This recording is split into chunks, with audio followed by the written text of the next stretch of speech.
मध्य प्रदेश खनिज विकास निगम है अवैध खनन के लिए जिम्मेदार। 500 करोड़ रुपए दिए बिना भागी शिवा कॉर्पोरेशन। रेत का ठेका माइनिंग कॉर्पोरेशन के नाम पर वसूली शिवा कॉर्पोरेशन से। ठेकेदार के अंदर पेटी ठेकेदार, उसके नीचे भी पेटी ठेकेदार। निगम अध्यक्ष रामेश्वर शर्मा का बयान, अधिकारी वाहवाही लूटने बनाते हैं चालान। मध्य प्रदेश में रेत खनन को लेकर लड़ाई झगड़े और हत्याएं हो रही हैं। पिछले वर्षों में रेत के दाम 2 गुना से ज्यादा बढ़ गए हैं। नर्मदा नदी पर पॉकलेन 10 पहिए के बड़े बड़े डंपर रात दिन दर्जनों स्थानों से रेत निकालकर बाजार में मनमानी दरों पर बेच रहे हैं।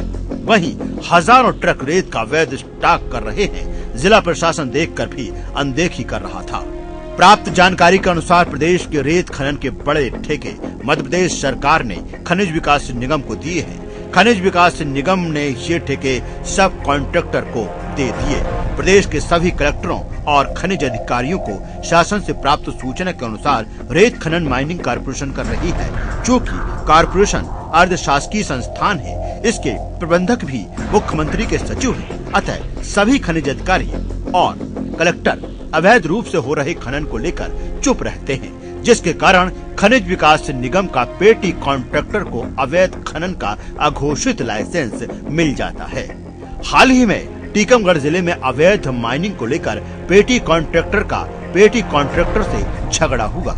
ये झगड़ा इतना बढ़ा कि घातक हमले में स्थानीय पेटी कॉन्ट्रैक्टर के 2 लोगों की हत्या कर दी गई, किंतु इसके बाद भी जिला प्रशासन ने चुप्पी साध रखी है।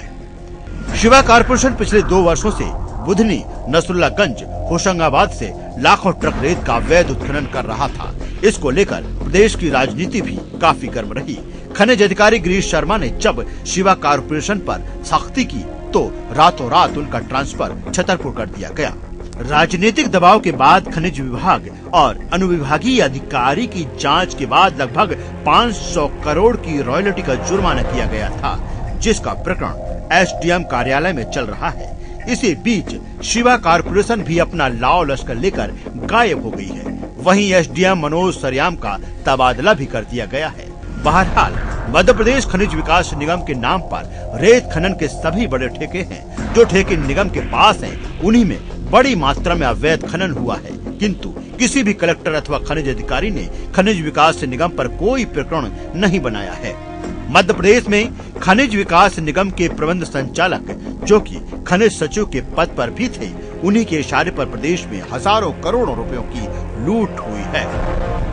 वहीं कागजों पर तो करोड़ों का जुर्माना दिखाया गया, लेकिन जुर्माने की वसूली धेला भर भी नहीं हुई।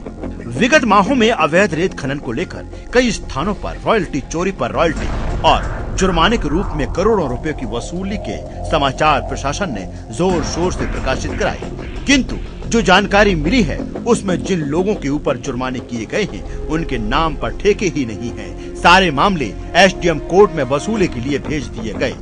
अब प्रशासन एसडीएम कोर्ट में प्रकरण लंबित होने की बात कहकर जवाब टाल देता है। सूत्रों का कहना है कि अवैध माइनिंग को लेकर प्रदेश भर में जो कार्रवाई हो रही है, उससे अवैध खनन रुकने के स्थान पर और भी बढ़ रहा है। खनिज विभाग के निरीक्षक और अधिकारी ट्रक, ट्रैक्टर इत्यादि के चालक पर अवैध खनन का मामला तैयार कर देते हैं। न्यायालय से एक ट्रक खनिज की चोरी पर रॉयल्टी और जुर्माना देकर ट्रक छूट जाता है। इससे ठेकेदार, पेटी ठेकेदार और खनिज विभाग के अधिकारी गाते बजाते प्रकरण बनाकर वाहवाही लूट लेते हैं, किंतु इससे शासन को रॉयल्टी के रूप में लाख रुपया भी नहीं मिल पाता। वहीं जब ईएमएस ने फोन पर खनिज विकास निगम के अध्यक्ष रामेश्वर शर्मा से बात की, तो उनका कहना था कि अधिकारी टीवी चैनलों और समाचार पत्रों के जरिए वाहवाही लूटने के चक्कर में ठेकेदारों पर चालानी कार्रवाई कर देते हैं, जबकि कहीं अवैध खनन नहीं पाया गया।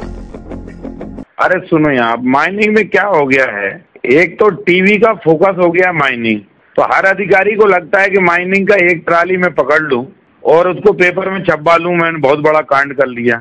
आज से 4 साल, 5 साल, 6 साल जो खदानें खुद रही थी, जहाँ रेत नहीं थी, उस पर उठा के जाके उसने प्रकरण बना लिया। किसने? एसडीएम सरयाम ने, और उसी में दे आए अपर कलेक्टर।